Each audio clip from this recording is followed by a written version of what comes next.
While we're waiting for the slides to come up, perhaps I'll make a start. My talk is called Empathy into Organizations, and I thought I might start at the high level if we go to our next slide, if we may, by just sort of flagging up what I call the great disruptors of our time. And I think you'll agree that our previous speakers have touched on these items of sustainability, global human health, inequality, digital transformation, and of course, trust. I'm particularly interested in the connections between these different items, but also in a very simple proposition, which is that if we were to bring some human qualities to bear on these different disruptors of our time, might that just help us to tackle some of these great issues? So if we go to the next slide, I'm not going to go through all of the text on here, but I just wanted to mention to you that when we think about sustainability, and we think of one of the great human attributes of altruism, could it be that we need to apply more altruism to the issue of sustainability? Do we need to be asking people, get with the sustainability agenda because it's the right thing to do? In other words, when you think about it, and you think about altruism, what could be more altruistic than doing something good now for the sake of people who are not even born yet? I think a truly altruistic thing. But let me explain a little bit more. If we go to the next slide, one of the things we've noticed about the COVID era is that we've been talking a lot about empathy and compassion in a way that has not really been done perhaps before. I remember 8, 9, 10 years ago, if I had tried to talk to a CEO about compassion or about empathy, it would have been a really difficult conversation to have. In fact, I can remember almost having to apologize to senior leaders that I was talking to for actually bringing up the subject of compassion and empathy. But it does seem, as you can see from here, Financial Times from last year, that 70% of people who worked for compassionate leaders were more productive than those who didn't. So there must be something here in this area of empathy and compassion. So let's go a little bit deeper by going to the next slide. And you can see here that empathy and compassion have moved into what we call the business lexicon. So empathy and compassion have definitely become parts of our everyday management speak, if I could put it that way. But what I'm finding is that when senior leaders say to me, oh, we're going to have more empathy in our organizations, I'm going to bring more empathy into this organization. When I challenge them and say, well, what does that actually look like? What are you going to do to bring empathy into your organization? They say things like, oh, well, I'm going to listen to my people more. Now, of course, listening to people is a very good thing for an empathetic manager, an empathetic HR manager, for example. It's very good to listen to people, but of course, that's only one thing that we could probably think about doing when we talk about bringing empathy into organizations. So let me explain a little bit more. We need to work a bit harder to bring empathy into organizations. And if we go to the next slide, you'll see here a very, very simple model, which is called the ACE model. So ACE basically being A for altruism, C for compassion, and E for empathy. And you'll see here the definitions that I've used for altruism and compassion and empathy are as follows. So altruism is the moral practice of concern for the happiness of other people. So we do good things for people without any net benefit to ourselves. It's because it's a good thing to do. Then we have the circle of compassion, which is about recognizing the suffering of others and taking action to help. Now, My personal view is that compassion is what we should ultimately be aiming for, and that empathy is actually a pathway to compassion. And the reason why I say that is that while empathy is the ability to understand and share the feelings of another person, the big drawback about empathy is that it doesn't necessarily mean that we're going to take action to alleviate the suffering of another person. But the big thing about compassion is that it requires action. Having said that, I think it's a really good thing that people are talking about empathy right now. So we need to kind of nurture that as a way to moving eventually towards compassion and towards more human workplaces. So if you move quickly to the next slide, hopefully, we'll go to the next slide. I'm going to focus on empathy today, and as I've mentioned, this is the ability to understand and share the feelings of another. I think we all know that when one baby starts crying in the company of another baby, the other baby will start crying as well. And we also know that even very, very young children, when they see that another little child is in distress or is sad, they'll often try to touch them, or they will offer them their toy to try to help them to not be sad anymore. So empathy comes, if you like, as a very innate thing that human beings have. And I think the thing that we need to perhaps think about is, how do we develop it? Because quite clearly, and I'm sure that there will be many people out there who are thinking, well, my workplace does not have any empathy in it at all. It is an empathy-free zone, if not a toxic work environment as well. So there is a job to do. We have quite a big task at hand. And if we move to our next slide,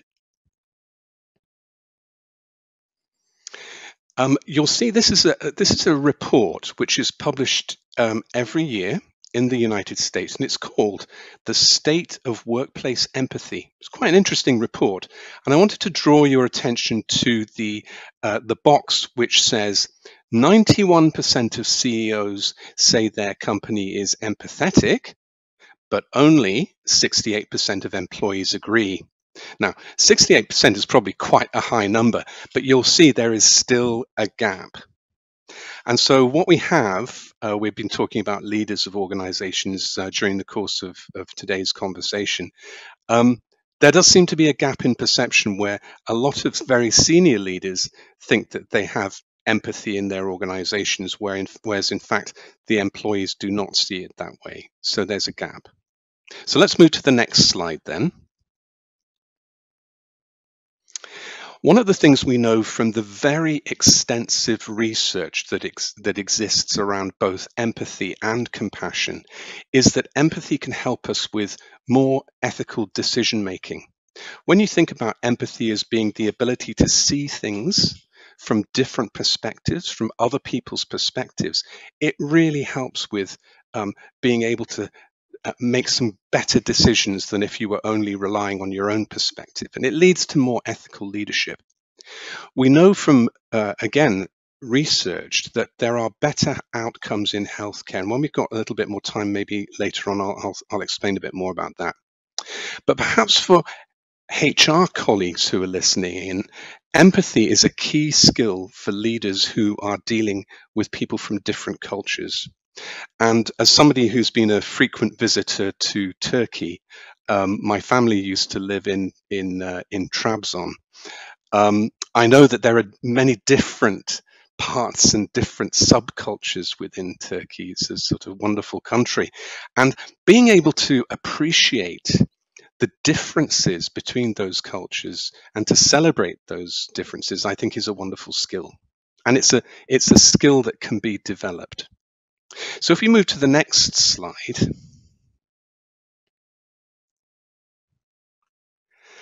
One of the things we know about empathy is that we need to be curious. We actually need to be interested in other people. And that's why this is a very interesting little article from the Harvard Business Review, and it's called Empathy Starts with Curiosity. And for HR practitioners, I think you'll be very interested to know that this is the story of a coach who went to coach a CEO, and he sensed that the CEO wasn't really very happy. And he immediately thought that the CEO was unhappy because the business numbers were not good, the revenues were not good, people were leaving the company. But in fact, the real problem was that the CEO was suffering almost a nervous breakdown himself. And the coach said he felt I should exercise curiosity first of all before jumping to conclusions about what the problem is. So empathy is about being curious, trying to find out what really makes people think the way that they do. So if you go to the next slide, one of the things where I think we need to be very careful about empathy is that we tend to find it much easier to be empathetic to people who are like us. People with whom we have a shared experience, and the challenge for us is to try to deal with that human tendency towards bias, and to be able to be much more inclusive and open and flexible in our approach to other people. This is another dimension of empathy that I think is incredibly important, particularly during the times that we're living through in our world today. So if you go to the next slide, I mentioned earlier that CEOs say to me they want to bring empathy into their organization. I just wanted to offer you, and these will be, I hope, of particular interest to human resources colleagues, eight different actions that you can take to bring empathy into your organization. So I'm not going to read all of them, but I'll just pick one or two. And that is, the first one is develop policies and practices that open up lines of communication. People want to be able to talk to their leaders and their senior managers. So what kind of ways can we improve that kind of communication? People want to be able to know what is going on. Another thing we need to do is to encourage our senior leaders to, and this is number 6 here, make empathy something that you talk about in public.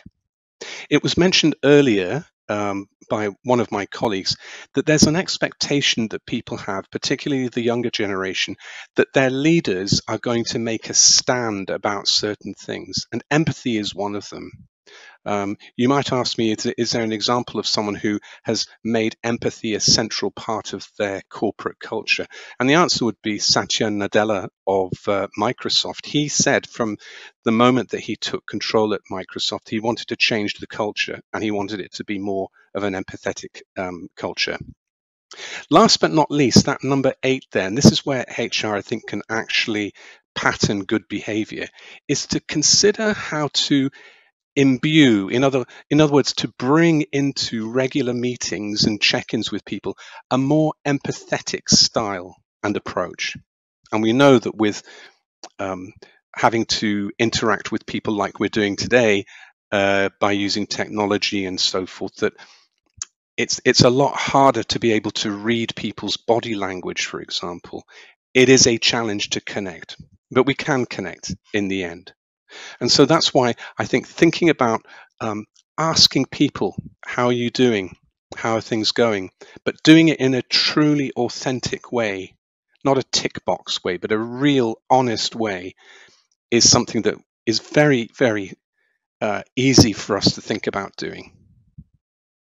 And so if we move to my next slide, I'm getting to the end of my presentation, but one of the things I'd like to invite you to do to maybe challenge yourself if you're thinking about empathy and compassion, as I know we've been talking about leaders, ask yourself, are you a secure base for your colleagues? In other words, the psychological safety that Diana mentioned earlier, for example, do you create psychological safety for your colleagues?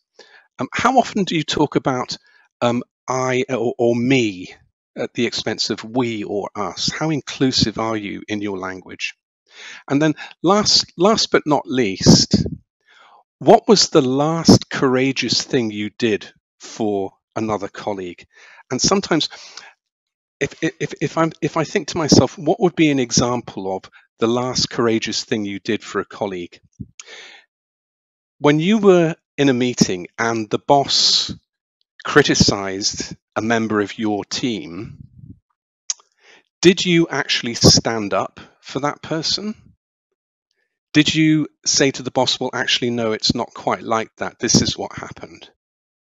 Did you do anything courageous like that? Because I think we need more courage in our organizations. And the last thing I'll probably mention to you is this. Managers on the front line worry that if they are going to be more empathetic or more compassionate, they worry that people will think that they are soft, that they are a weak leader. And I think what we need to do, and I think this is where HR can play a very, very important role, is we need to help people to understand that being empathetic and compassionate is not about being kind. It's not about being kind. It's about being human, which is different.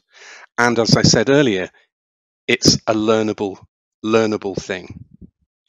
So I'm going to stop there in the interest of time and hand back to Peter. I must apologize for the earlier technical issues, but I think probably we will have enough time to have a good conversation later. So Peter, back to you. Okay, thank you. No, thank you very much. Just a quick question while you're still there. We talked there about organization cultures and about leaders and adding the human element, and then of course that being somewhat against the more traditional macho culture we've heard in some of the previous presentations around.